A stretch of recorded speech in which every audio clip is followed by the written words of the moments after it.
Netanyahu পরিবর্তন করলেন ট্রাম্পের গাজা পরিকল্পনা, আরব বিশ্বে ক্ষোভের ঝড়। মধ্যপ্রাচ্যের উত্তপ্ত রাজনীতিতে আবারও আগুন ধরালেন ইসরায়েলের প্রধানমন্ত্রী বেনিয়ামিন নেতানিয়াহু।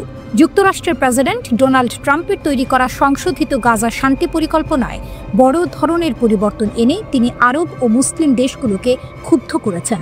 হোয়াইট হাউসে ট্রাম্প যে পরিকল্পনাটি উপস্থাপন করেছিলেন সেটি নিয়ে আরব নেতাদের মধ্যে তৈরি হয়েছিল এক ধরনের সতর্ক আশাবাদ, কিন্তু নেতানিয়াহুর হস্তক্ষেপ সেই আশাকে পরিণত করেছে ক্ষোভে। পরিকল্পনার মোড় ঘোরানো পরিবর্তন। ট্রাম্পের প্রস্তাবিত পরিকল্পনা অনুযায়ী হামাসকে শান্তি প্রক্রিয়ায় অংশ নিতে এবং যুদ্ধবিরতিতে সম্মত হতে চাপ দেওয়া হচ্ছিল, কিন্তু আরব ও মুসলিম অংশীদারদের সাথে আলোচনার মাধ্যমে যে প্রাথমিক খসড়া তৈরি হয়েছিল, নেতানিয়াহু তাতে বেশ কিছু কঠিন শর্ত যোগ করেছেন। প্রতিবেদনে বলা হয়েছে তিনি প্রত্যাহার প্রক্রিয়াকে হামাসের নিরস্ত্রীকরণের সাথে বেঁধে দিয়েছেন এবং ইসরায়েলকে একটি ভেটো দেওয়ার ব্যবস্থা করেছেন। অর্থাৎ গাজা থেকে সেনা প্রত্যাহার হলেও ইসরায়েল নিরাপত্তার নামে সীমান্তের ভেতরে সেনা রাখতে পারবে যতদিন প্রতিরোধ শেষ না হয়। আরব দেশগুলোর ক্ষোভ। এই পরিবর্তন আরব কর্মকর্তাদের মধ্যে প্রবল ক্ষোভের জন্ম দিয়েছে। আলোচনায় জড়িত একাধিক আরব প্রতিনিধি বলেছেন, পূর্বে আলোচিত শর্তাবলীর সাথে এর কোনো মিল নেই। সৌদি আরব ও মিশর প্রকাশ্যে নেতানিয়াহুর পদক্ষেপের বিরোধিতা করেছে। কাতার তো সরাসরি মার্কিন যুক্তরাষ্ট্রকে অনুরোধ করেছে পরিকল্পনার বিস্তারিত প্রকাশ না করতে, কিন্তু সেই অনুরোধ উপেক্ষা করে হোয়াইট হাউস পরিকল্পনাটি প্রকাশ করেছে এবং আরব দেশগুলোর সমর্থন চাইতে শুরু করেছে। কূটনৈতিক অচলাবস্থা। একদিকে ট্রাম্প ক্যামেরার সামনে নেতানিয়াহুর সঙ্গে কথা বলছিলেন, অন্যদিকে কাতারের প্রধানমন্ত্রী Mohammed bin Abdul Rahman Al Thani দোহায় হামাস নেতাদের পরিকল্পনা সম্পর্কে অবহিত করছিলেন। এ যেন এক দ্বিমুখী কূটনীতি। আরব দেশগুলো মনে করছে তাদের মতামতকে পাত্তা না দিয়ে ইসরায়েলের পক্ষে শর্তগুলো বদলে দেওয়া হয়েছে। পরিকল্পনার ইতিবাচক দিকও আছে, তবে পরিকল্পনায় কিছু ইতিবাচক দিকও রাখা হয়েছে। এতে বলা হয়েছে গাজায় কোনো ফিলিস্তিনি নাগরিককে জোরপূর্বক উচ্ছেদ করা হবে না। অধিকৃত পশ্চিম তীরকে ইসরায়েলের সঙ্গে সংযুক্ত না করার প্রতিশ্রুতিও দেওয়া হয়েছে। পাশাপাশি ফিলিস্তিনিদের জন্য আন্তর্জাতিক সাহায্য বাড়ানোর কথা বলা হয়েছে। সবচেয়ে বড় কথা, এতে ফিলিস্তিনি রাষ্ট্র প্রতিষ্ঠার পথ খুলে দেওয়ার ইঙ্গিত দেওয়া হয়েছে। পরিকল্পনায় আরও বলা হয়েছে ইসরায়েল চুক্তি গ্রহণ করলে 72 ঘন্টার মধ্যে সব জিম্মিকে মুক্তি দিতে হবে। প্রশ্ন এখন একটাই, হামাস কি করবে? মার্কিন কর্মকর্তারা আশা করছেন সপ্তাহ শেষ হওয়ার আগেই হামাস এর জবাব দেবে। তবে ট্রাম্প ইতিমধ্যেই হুঁশিয়ারি দিয়ে রেখেছেন, যদি হামাস এই চুক্তি প্রত্যাখ্যান করে তবে ইসরায়েলের পদক্ষেপে যুক্তরাষ্ট্রের পূর্ণ সমর্থন থাকবে। শান্তি পরিকল্পনা দিয়ে যে নতুন সূচনা হতে পারত তা নেতানিয়াহুর কড়া শর্তে জটিলতায় ডুবে গেল। আর টুইস্ট হলো, যেখানে আরব দেশগুলো শান্তির জন্য সহযোগিতা করছিল সেখানেই তাদের বাদ দিয়ে তৈরি হলো নতুন খসড়া। ফলে শান্তির আশার আলো আবারও ধোঁয়াশায় হারিয়ে যাচ্ছে। পরমাণু সংঘাতের ছায়া। কোন দিকে ঘুরছে ইতিহাসের চাকা? ইরানের হুমকি, পশ্চিমাদের চাপে তেহরানের হবে না কোনো দুর্গতি। যুদ্ধের সুর বাজছে কি? জাতিসংঘের নিষেধাজ্ঞা ফের কার্যকরের মুখে ইরান। এক ভয়ঙ্কর স্ন্যাপব্যাক এর তোপে কঠিন জবাব দিল তেহরান। যদি কেউ ব্যবস্থা নেয় তবে তাদের গুরুতর প্রতিক্রিয়ার মুখে পড়তে হবে। নিষেধাজ্ঞা, কূটনীতি আর যুদ্ধের দামামার মাঝে বিশ্ব এক কঠিন সমীকরণে। হুঙ্কার আর হুঁশিয়ারি। ইরান পশ্চিমা দ্বন্দ্বের আগুনে পড়ছে কি ঘি? যখন ফ্রান্স, জার্মানি ও যুক্তরাজ্য শিথিল হওয়া জাতিসংঘের নিষেধাজ্ঞা ফের চালু করার জন্য 30 দিনের সময়সীমা শেষ ঘোষণা করে, তখনই পারমাণবিক কূটনীতির মঞ্চে তুমুল ঝড় ওঠে। এই প্রক্রিয়াকে তেহরান বলছে অবৈধ আর একতরফা। ইরান এমন চাপিয়ে দেওয়া কিছুই মানবে না। ইরান শক্ত করেছে অবস্থানটা। যেহেতু জাতিসংঘের নিরাপত্তা পরিষদের প্রভাবশালী সদস্য রাশিয়া ও চীন এই নিষেধাজ্ঞা পুনর্বহালের প্রস্তাবকে সমর্থন করেনি, তাই অন্য কোনো দেশের তা মানার নেই বাধ্যবাধকতা। এই যুক্তির ওপর ভর করে ইরান স্পষ্ট জানিয়ে দিয়েছে তারা সমৃদ্ধকরণ স্থগিতাদেশ সহ কোনো অবৈধ প্রস্তাব মানতে প্রস্তুত নয়। স্ন্যাপব্যাক হলো কূটনীতির খেলা। পুরনো নিষেধাজ্ঞা আনতে চায় এই বেলা। ইরান হাসে, বলে এ কেমন বিচার? চীন, রাশিয়া না থাকলে মানব না তো আর। তবে সবচেয়ে বড় হুঙ্কার হলো এইখানে, যদি কোনো দেশ এই নিষেধাজ্ঞার ভিত্তিতে ইরানের বিরুদ্ধে পদক্ষেপ নেয় তবে তাদের গুরুতর এবং প্রতিপক্ষীয় প্রতিক্রিয়ার মুখে পড়তে হবে। এটি কেবল মুখের কথা না, মধ্যপ্রাচ্যের ভূ রাজনৈতিক পরিস্থিতিতে এক বড়সড় পরিবর্তনের বার্তা। এমন চরম উত্তেজনার মাঝেও ইরানের প্রেসিডেন্ট মাসুদ পেজেশকিয়ান দেখালেন স্থিতিশীলতার পথে হাঁটার সংকল্প। মন্ত্রিসভার বৈঠকে তিনি স্পষ্ট ঘোষণা করলেন, যে কোনো পরিস্থিতির জন্য প্রস্তুত ইরানও। পেজেশকিয়ান জনগণের জীবন জীবিকা এবং দেশের উন্নয়নের উপর জোর দিলেন। তিনি মনে করিয়ে দিলেন, আমেরিকা অতীতে নিষেধাজ্ঞা ও যুদ্ধের মাধ্যমে ইরানের রপ্তানি ব্যাহত করতে চেয়েও ব্যর্থ হয়েছে। তার বিশ্বাস, তেলের ওপর নির্ভরশীলতা কমিয়ে বিশেষজ্ঞ, মেধাবী ও জনগণের ঐক্যের ওপর নির্ভর করে ইরান উন্নয়নের পথে হাঁটবে। পারমাণবিক অস্ত্র আমরা চাই না তো প্রভু, ন্যায়সঙ্গত আলোচনায় আছি তো সাধু। জনগণের শক্তিতে দেশ হবে বলিয়ান, প্রতিবেশীর সাথে মৈত্রী এই মোর পরিত্রাণ। প্রেসিডেন্ট জোর দিয়ে বলেছেন, ইরান এখনো প্রতিবেশী দেশগুলোর সঙ্গে গঠনমূলক সম্পর্কের পথে অটল। তিনি কূটনীতির দরজা খোলা রাখার ইঙ্গিত দিয়েছেন, তবে এমন কোনো আলোচনায় যাবেন না যা দেশকে নতুন সংকটের দিকে ঠেলে দিবে। তবে আন্তর্জাতিক আণবিক শক্তি সংস্থা IAEA এর 7টিরও বেশি রিপোর্টে ইরানের পারমাণবিক কর্মসূচির তীব্রতা নিয়ে বারবার উদ্বেগ প্রকাশ করা হয়েছে। সংস্থাটির সঙ্গে সহযোগিতা করতে অস্বীকার এবং মার্কিন যুক্তরাষ্ট্রের সঙ্গে সরাসরি আলোচনায় না বসা, এই সবই পরিস্থিতিকে আরও ঘোলাটে করছে। পশ্চিমা দেশগুলোর অভিযোগ, ইরান বিশ্বব্যাপী পরমাণু অস্ত্র বিস্তার রোধের নীতি লঙ্ঘন করছে। অন্যদিকে তেহরানের পাল্টা অভিযোগ, মার্কিন যুক্তরাষ্ট্র কূটনীতির সঙ্গে প্রতারণা করেছে এবং E3 দেশগুলো জঘন্য বিশৃঙ্খলা তৈরি করেছে। স্ন্যাপব্যাক কার্যকর হলে ইরানের অস্ত্র নিষেধাজ্ঞা, আর্থিক লেনদেন এবং বাণিজ্য পুনরায় সীমাবদ্ধ হবে। কিন্তু ইরানের শক্তি তার পারমাণবিক সক্ষমতার চেয়েও বেশি। এটি হলো আঞ্চলিক কৌশলগত গভীরতা, অভ্যন্তরীণ সংহতি এবং তেলমুক্ত অর্থনীতির পথে হাঁটার দৃঢ় সংকল্প।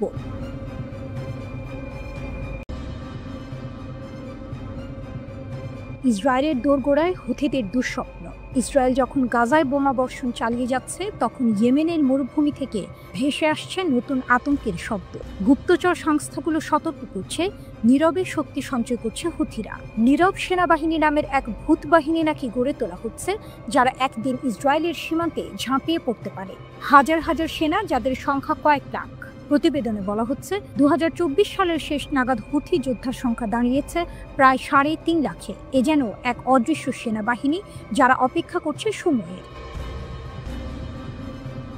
ইসরায়েলের ভয় আর হুথিদের প্রস্তুতি। ইসরায়েলি কর্মকর্তারা বলছেন, ইয়েমেনের বুকে গড়ে উঠছে আল আকসা ফ্লাড কর্মসূচি। হাজার হাজার যোদ্ধাকে বিশেষভাবে প্রশিক্ষণ দেওয়া হচ্ছে 7 অক্টোবরের হামলার মতো এক বৃহৎ অনুপ্রবেশের জন্য। জর্ডান বা সিরিয়া হয়ে কিংবা দুই দিক থেকে একসঙ্গে ঢুকে পড়তে পারে তারা। একজন ইসরায়েলি সামরিক কর্মকর্তা সরাসরি বলেছেন, এটি এমন এক ধারণা যা তারা আগে কখনো চেষ্টা করেনি। আরেকজন যোগ করেছেন, আমরা চাই না একদিন হুথিদের হাতে হাজার হাজার নির্ভুল ক্ষেপণাস্ত্র চলে আসুক। ভূগর্ভস্থ অস্ত্রাগার আর ইরানের ছায়া।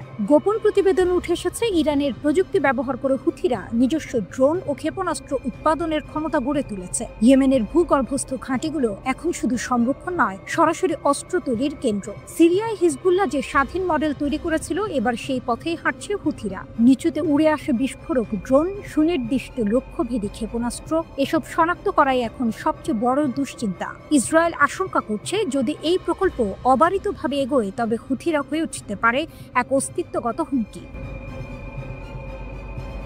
পাল্টা আঘাত আর নতুন ঝুঁকি। কিছুদিন আগেই হুথিদের একটি ড্রোন ইসরায়েলের ইলাত শহরে আঘাত হানে। তারপরেই ইসরায়েলি বিমান বাহিনী সানায় 7টি লক্ষ্যবস্তুতে বোমা বর্ষণ চালায়। 65টিরও বেশি বোমা ফেলা হয় কমান্ড সেন্টারগুলোতে। 5টি কেন্দ্র ও 2টি অস্ত্র ডিপো ধ্বংস হয়ে যায়। ইসরায়েল দাবি করেছে, এতে হুথি সরকারের প্রধানমন্ত্রী নিহত হলেও প্রতিরক্ষামন্ত্রী ও সেনাপ্রধান বেঁচে যান। নিহত হন কয়েক ডজন হুথি কর্মকর্তা। তবে এই পাল্টা আঘাতেই প্রকাশ পেয়েছে হুথিদের দুর্বলতাও। তাদের কমান্ড চেইন ভঙ্গুর। কিন্তু টুইস্টটা এখানে, যতই ক্ষতি হোক, হুথিদের শক্তি এখন আর কেবল মিসাইল বা ড্রোন নয়, তাদের শক্তি হলো দৃঢ় মনোবল আর ইরানের অব্যাহত সমর্থন।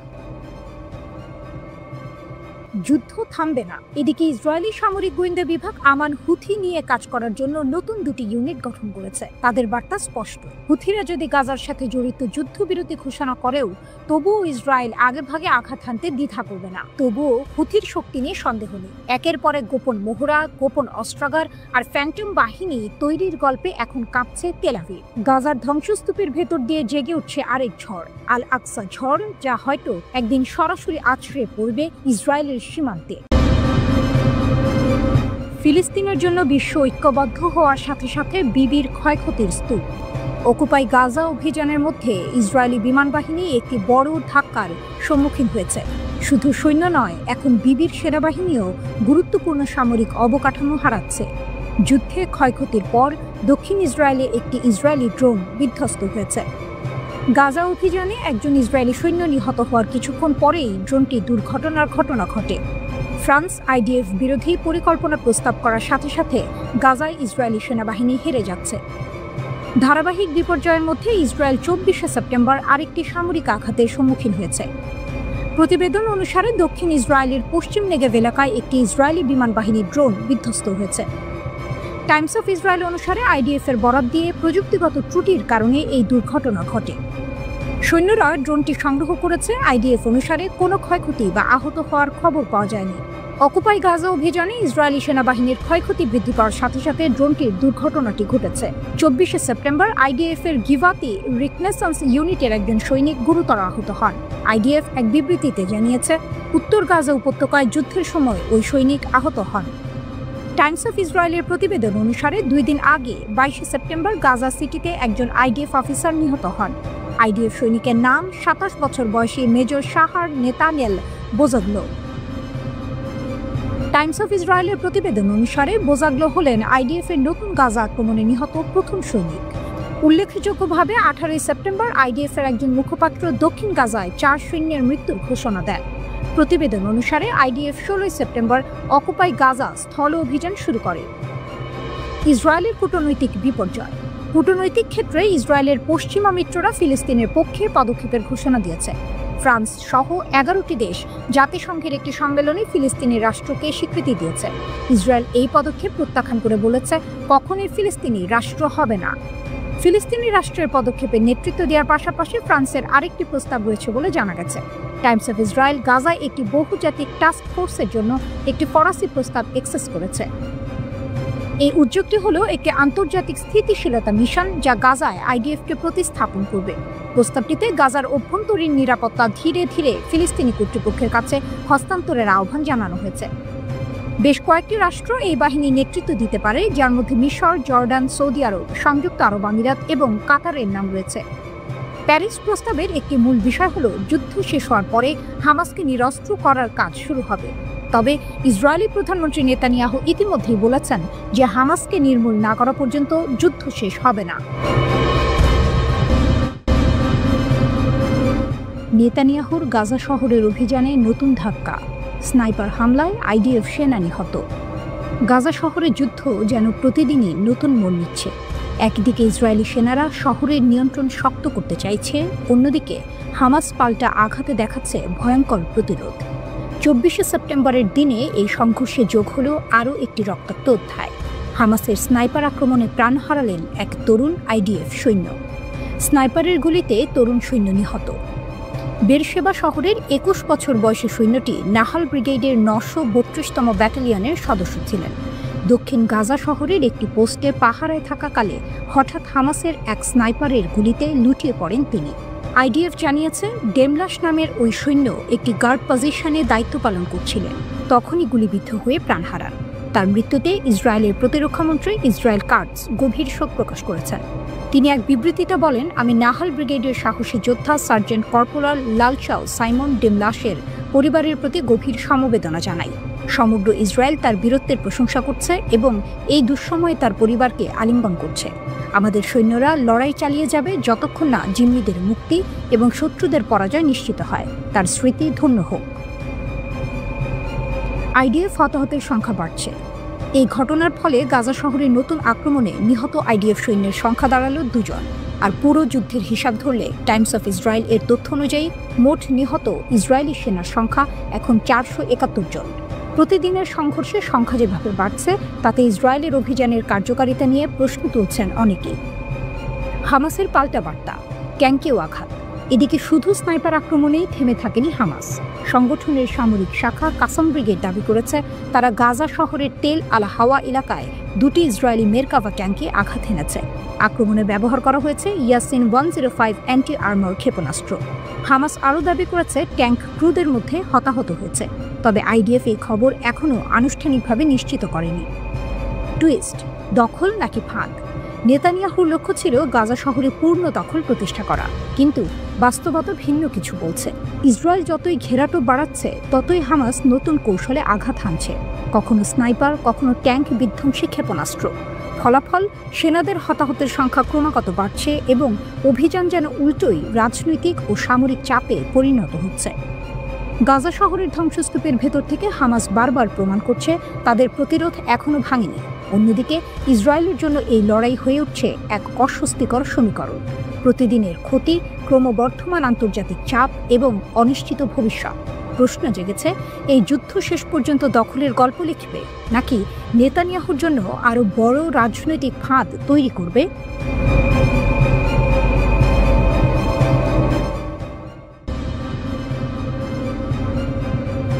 ইয়েমেনি সশস্ত্র বাহিনীর নতুন বার্তা আঘাত হেনেছে ইসরায়েলের বুকে। দক্ষিণ ইসরায়েলের আকাশে হঠাৎ ভেসে এলো ড্রোন, গন্তব্য কৌশলগত শহর ইলাত। মুহূর্তেই নেমে এলো বিস্ফোরণের ঝড়। ইয়েমেনের হুথি যোদ্ধারা ঘোষণা করল, সফলভাবে আঘাত হেনেছি, শত্রুর প্রতিরক্ষা ভেদ করেছি।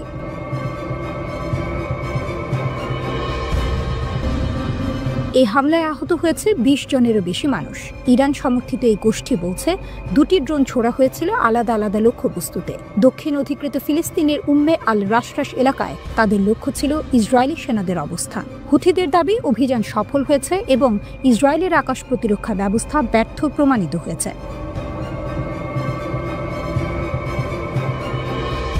২৪ ঘণ্টায় দ্বিতীয় আঘাত। এটি কেবল একটি বিচ্ছিন্ন হামলা নয়, গত ২৪ ঘণ্টার মধ্যেই এটি হুথিদের দ্বিতীয় অভিযান। তারা ড্রোন হামলা চালিয়েছিল ইলাত ও বীরশেবার বিভিন্ন স্থানে। প্রতিটি হামলায় ছিল গাজার প্রতি সংহতির বার্তা, প্রতিটি আঘাত ছিল ফিলিস্তিনের মাটির জন্য। হুথিদের সরকারি বিবৃতিতে বলা হয়েছে, গাজা উপত্যকায় অবিচল যোদ্ধাদের আমরা স্যালুট জানাই। তারা শুধু গাজাকেই নয়, সমগ্র জাতিকে রক্ষা করছে।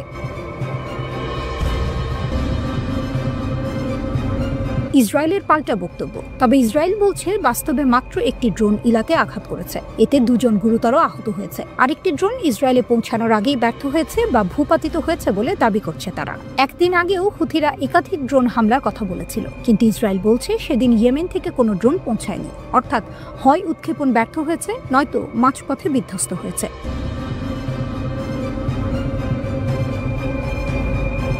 তবুও আঘাতের বাস্তবতা যাই হোক, একটি সত্য স্পষ্ট, হুথিদের ড্রোন ইসরায়েলে আঘাত হানছে। সাম্প্রতিক সপ্তাহগুলোতে এটি দ্বিতীয়বারের মতো সরাসরি ক্ষতি করেছে, আর প্রতিদিনই ইসরায়েলকে ইয়েমেন থেকে আসা ড্রোন ও ক্ষেপণাস্ত্র মোকাবিলা করতে হচ্ছে। হুথিরা বলছে, তাদের আক্রমণের একটি উদ্দেশ্য গাজার জন্য লড়াই। গাজার যুদ্ধে ইসরায়েলের আগ্রাসন না থামলে এবং অবরোধ না তুললে এসব হামলা চলতেই থাকবে।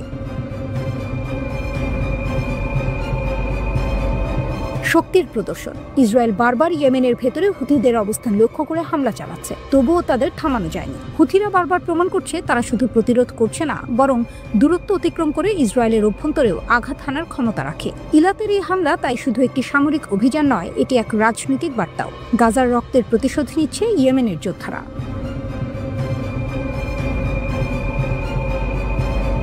হুথি নেতারা স্পষ্ট জানিয়ে দিয়েছেন, যদি গাজায় হামলা বন্ধ হয় এবং অবরোধ তুলে নেওয়া হয়, তবে ইসরায়েলের বিরুদ্ধে তাদের আক্রমণও বন্ধ হবে। কিন্তু এখন পর্যন্ত সেই সম্ভাবনা নেই। ফলে আকাশে ড্রোনের শব্দ হয়তো আরও বহুবার শোনা যাবে, আর হুথিরা সেই শক্তির কথাই আবার স্মরণ করিয়ে দিল।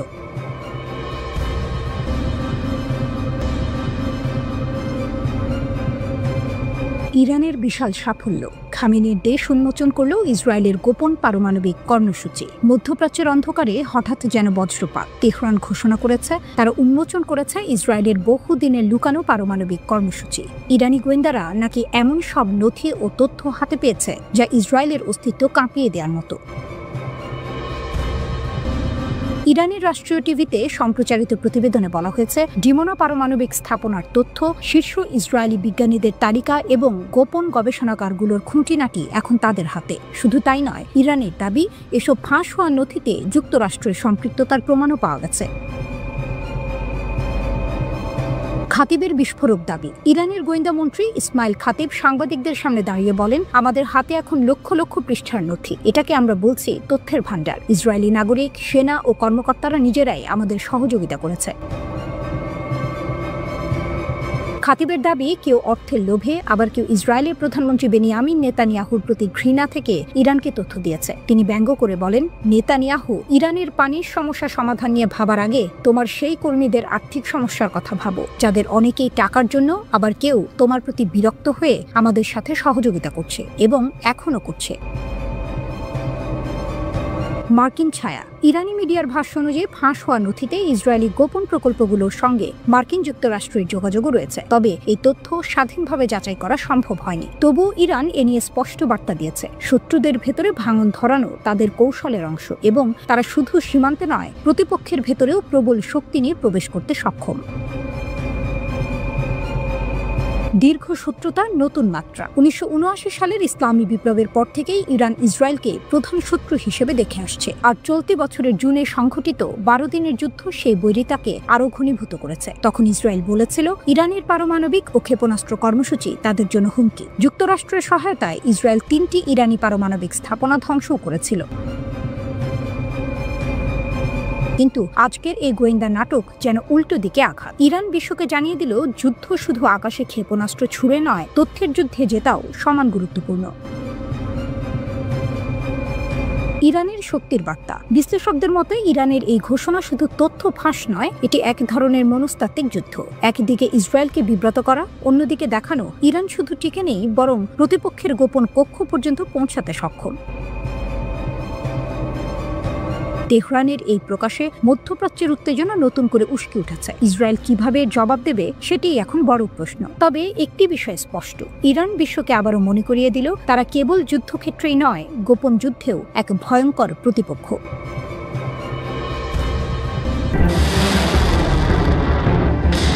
ইরানের বিপ্লবী গার্ড, ধ্বংসের ভেতর থেকে উঠে আসা শক্তি। আকাশে যুদ্ধবিমান, শহরে বিস্ফোরণ, সীমান্তে আগুন। ইরানের ইসলামী বিপ্লবী গার্ড কর্পস IRGC এমন এক বাহিনী যেটিকে ধ্বংস করার চেষ্টা করা হয়েছে, যার ঘাঁটিতে বোমা বর্ষণ করেছিল ইসরায়েলি জোট। তবুও তারা দাঁড়িয়ে আছে, আরও উঁচু, আরও শক্তিশালী। মার্কিন ড্রোন মেরেছে তাদের শীর্ষ কমান্ডার, ইসরায়েলি গোয়েন্দারা অনুপ্রবেশ করেছে তাদের ভেতরে, কিন্তু প্রতিবার মৃত্যুর ছায়া যেন নতুন প্রাণ এনে দেয় এই বাহিনীকে। 12 দিনের যুদ্ধে ইসরায়েল ভেবেছিল তারা IRGC-কে নত করেছে, অথচ ফল হলো উল্টো। ক্ষেপণাস্ত্রের ঝড়ে ইসরায়েলি শহরগুলো কেঁপে উঠল, কোটি কোটি ডলারের ক্ষতি হলো। আকাশে উড়ে আসা শত্রু ড্রোন ভূপাতিত হলো একের পর এক। এ যেন মৃত্যু থেকে পুনর্জন্মের গল্প। জাতীয়তাবাদের আগুন। ইরানিদের সবাই যে সরকারের সমর্থক তা নয়, তবুও যখন ইসরায়েলের বোমা তেহরানের আকাশ চিরে নামে, তখন একটাই শব্দ গর্জে ওঠে, প্রতিরোধ। IRGC সেই প্রতিরোধের প্রতীক। বিদেশি হামলা ঠেকানো শুধু সামরিক কাজ নয়, এটি জাতীয় গর্ব। এ কারণেই সাধারণ মানুষ, যারা হয়তো সরকারের সমালোচক, তারাও এই বাহিনীর শক্তিকে নিজেদের বর্ম মনে করে। যুদ্ধ থেকে রাষ্ট্রে। 1979 সালের বিপ্লবের পর IRGC জন্মেছিল জনগণের সেনাবাহিনী হিসেবে, কিন্তু 4 দশক পেরিয়ে আজও তারা শুধু সেনা নয়, রাষ্ট্রের ভেতরে রাষ্ট্র। একদিকে তারা হামাস, হিজবুল্লাহর মতো মিত্র শক্তিকে সমর্থন দেয়, অন্যদিকে হাসপাতাল বানায়, বিশ্ববিদ্যালয় দাঁড় করায়, এমনকি তেহরানের মেট্রোর সুড়ঙ্গ খনন করে। অর্থনীতি, তেল থেকে অবকাঠামো, সবখানেই তাদের উপস্থিতি। কেউ বলে দুর্নীতি, কেউ বলে অপরিহার্য। সত্য হলো, তাদের ছাড়া ইরান এগোয় না। যুদ্ধের উত্তরাধিকার। 1980 থেকে 1988 টানা 8 বছর ইরান ইরাক যুদ্ধ। রক্ত, ক্ষুধা আর ধ্বংসের পর যে শক্তি ভরসা জুগিয়েছিল, তার নামও ছিল IRGC। রাস্তাঘাট, বাঁধ, রেলপথ, ধ্বংসস্তূপ থেকে ইরানকে দাঁড় করিয়েছিল তারাই। আজ আবার প্রয়োজন সেই দক্ষতার। মার্কিন ও ইসরায়েলি হামলায় ক্ষতবিক্ষত ঘাঁটি, বিদ্যুৎ কেন্দ্র, রেল লাইন, মেরামতের দায়িত্ব আবার তাদের কাঁধেই। ছায়াযুদ্ধের পরবর্তী অধ্যায়। সিরিয়া, লেবানন, গাজায় ইসরায়েলি নেটওয়ার্ক ক্ষতিগ্রস্ত, কিন্তু দুর্বলতা মানেই পতন নয়, বরং এখন নতুন প্রশ্ন জাগছে, তারা কি পারমাণবিক প্রতিরোধের পথে হাঁটবে? কারণ ইতিহাস বলে, যতবারই তাদের কোণঠাসা করা হয়েছে, তারা নতুন রূপে ফিরে এসেছে। গভীরে গেঁথে যাওয়া শিকড়। আজ ইরানের রাষ্ট্রযন্ত্রের ভেতরে আরও গভীর শিকড় গেড়েছে IRGC। জাতীয় প্রতিরক্ষা কাউন্সিলে তারা এখন মুখ্য খেলোয়াড়। ভবিষ্যতের যে কোনো যুদ্ধে কমান্ড ও কন্ট্রোলের চাবিকাঠি তাদের হাতে। যতই যুক্তরাষ্ট্র বা ইসরায়েল তাদের দুর্বল করার চেষ্টা করুক, যত গভীরে যাবে আইআরজিসি, ততই কঠিন হবে তাদের উৎখাত করা। একটি দৃশ্য কল্পনা করুন। ধ্বংসস্তূপের মধ্যে দাঁড়িয়ে আছে এক সৈনিক, পেছনে পতাকা, সামনে আগুন, আকাশে শত্রুর প্লেন, মাটিতে বোমার ক্ষত। তবুও তার চোখে ভয় নেই, কারণ সে জানে আইআরজিসি শুধু একটি বাহিনী নয়, এটি ইরানের আত্মা, যে আত্মাকে ভাঙা যায় না, মুছে ফেলা যায় না, দমন করা যায় না। পৃথিবীতে যদি কোনো দেশ ভেবেই রাখতে পারত যে ইসরায়েল তার উপর কখনো হামলা করবে না, তাহলে তা ছিল কাতার। কাতার ছোট একটি দেশ এবং ইসরায়েলের জন্য কোনো হুমকি নয়। এর চেয়ে বড় বিষয় হলো কাতার যুক্তরাষ্ট্রের ঘনিষ্ঠ মিত্র এবং মধ্যপ্রাচ্যে যুক্তরাষ্ট্রের সবচেয়ে বড় সামরিক ঘাঁটি এখানেই রয়েছে। তবে দোহার আকাশও কেঁপে উঠল। ইসরায়েলি বিমান হামলার ঝড় বয়ে যায় কাতারের রাজধানীর দিকে। স্যাটেলাইটে দেখা যায় দোহার আকাশরেখা কালো ধোঁয়ায় ঢেকে গেছে। বহুতল ভবনগুলি ঝড়ে ভেঙে পড়া, আগুনে পুড়ে গেছে। যে মুহূর্তে হামলা হয়, পুরো শহরে এক অদ্ভুত স্থবিরতা নেমে আসে। হামলার লক্ষ্য ছিল হামাস নেতাদের বৈঠক। যুদ্ধবিরতি আলোচনার সময় এই হামলা চালানো হয়েছিল বলে কাতারি কর্মকর্তারা নিশ্চিত করেছেন। তবে এই হামলার ধ্বংসযজ্ঞ শুধু লক্ষ্যবস্তুতে সীমাবদ্ধ থাকেনি। পাশের আবাসিক এলাকায় বিদেশি দূতাবাস ও স্কুলের কাছাকাছি থাকা ভবনগুলো ক্ষতিগ্রস্ত হয়েছে। স্যাটেলাইটে দেখা যায় হামলার দক্ষিণে কিছু ভবন আংশিকভাবে ধসে পড়েছে এবং পুড়ে গেছে। ক্ষতি সত্ত্বেও কিছু ভবন দাঁড়িয়ে আছে, কিন্তু বিস্ফোরণের চিহ্ন স্পষ্ট। কাতারের স্বরাষ্ট্র মন্ত্রণালয় জানিয়েছে হামলায় 3টি মৃতদেহ এবং একজন নিরাপত্তা কর্মকর্তা শনাক্ত হয়েছে, তবে 2 জন এখনো নিখোঁজ। ফরেনসিক দল মানব দেহাবশেষের সাথে মিল খুঁজে বের করতে ব্যস্ত। বিশ্লেষকরা সতর্ক করে বলেছেন, এই হামলা কাতারি ভূখণ্ডের অভ্যন্তরে একটি বিপজ্জনক উত্তেজনার সূচনা করেছে। হামাস জানিয়েছে খলিল আল হাইয়ার ছেলে সহ তাদের 5 সদস্য নিহত হয়েছে। এই হামলা শুধু ধ্বংসের নয়, রাজনৈতিক ভূমিকাতেও নতুন টুইস্ট এনেছে। কাতারের প্রধানমন্ত্রী শেখ মোহাম্মদ এই হামলাকে রাষ্ট্রীয় সন্ত্রাস হিসেবে অভিহিত করেছেন। তিনি সতর্ক করে বলেছেন, এটি যুদ্ধবিরতি এবং গাজা জিম্মিদের মুক্তির আশা ভেঙে দিতে পারে। নেতানিয়াহু হামলার পক্ষে সাফাই গিয়ে বলেছেন, হামাসই 7 অক্টোবরের হামলার মূল পরিকল্পনাকারী। তিনি কাতারকে সতর্ক করেছেন, হামাসকে বহিষ্কার না করলে আরও পদক্ষেপ নেওয়া হবে। দাবি করেছেন, ইসরায়েলের কাছে নিরাপদ আশ্রয়স্থল প্রমাণ রয়েছে। রাষ্ট্রপতি ট্রাম্পও এই হামলার নিন্দা জানিয়েছেন। তার মন্তব্য, এটি ইসরায়েল বা আমেরিকার লক্ষ্যকে এগিয়ে নিয়ে যায় না। তিনি স্বীকার করেছেন, মার্কিন যুক্তরাষ্ট্র কাতারকে মাত্র কয়েক মিনিট পর অবহিত করেছে, যখন হামলা ইতিমধ্যেই সম্পন্ন হয়েছে। এই ঘটনা কেবল স্থানীয় নয়, পুরো অঞ্চলের জন্যই হুঁশিয়ারি। কাতারের শীর্ষ নেতাদের নিঃশ্বাস আটকে গেছে। ধ্বংসস্তূপের মধ্যে খোঁজ চলছে নিখোঁজদের। আন্তর্জাতিক মহলে উত্তেজনার ঢেউ। একদিকে ধ্বংস, অন্যদিকে নিখোঁজের আতঙ্ক এবং রাজনীতি সংক্রান্ত চাপ। এই হামলা প্রমাণ করে মধ্যপ্রাচ্যের স্থিতিশীলতা কতটা ভঙ্গুর। দোহা এখন কেবল ধ্বংসযজ্ঞের চিহ্ন নয়, এক ভয়ঙ্কর বার্তারও সাক্ষী। বার্তা স্পষ্ট, একটি দেশে হামলা মানেই পুরো অঞ্চলে অনিশ্চয়তা। 2 বছর ধরে ইসরায়েল গাজাকে ধ্বংসের পথে নিয়ে গেছে। 64,000-এর বেশি ফিলিস্তিনি মারা গেছে। ফিলিস্তিনের বাইরে ইসরায়েল লেবানন, সিরিয়া, ইয়েমেন ও ইরানে তার যুদ্ধযন্ত্র ছড়িয়ে দিয়েছে। লেবাননে তারা স্কুল ছুটির সময় ভিড় পাট্টাপূর্ণ এলাকায় পেজারের বিস্ফোরণ ঘটায়। আরব দেশগুলো এখন বড় এক সংকটে আছে। তারা কি এক হয়ে প্রতিক্রিয়া দেখাবে? তারা কি বুঝবে যে গ্রেটার ইসরায়েলের স্বপ্ন তাদের সবার জন্য হুমকি? তারা কি ইসরায়েলের সঙ্গে সম্পর্ক ছিন্ন করবে, আমেরিকার ওপর চাপ দেবে, কিংবা এমন কোনো জোট বানাবে যেটা ইসরায়েলকে সামরিকভাবে চ্যালেঞ্জ করতে পারবে? নাকি আগের মতো চুপ করে বসে থাকবে?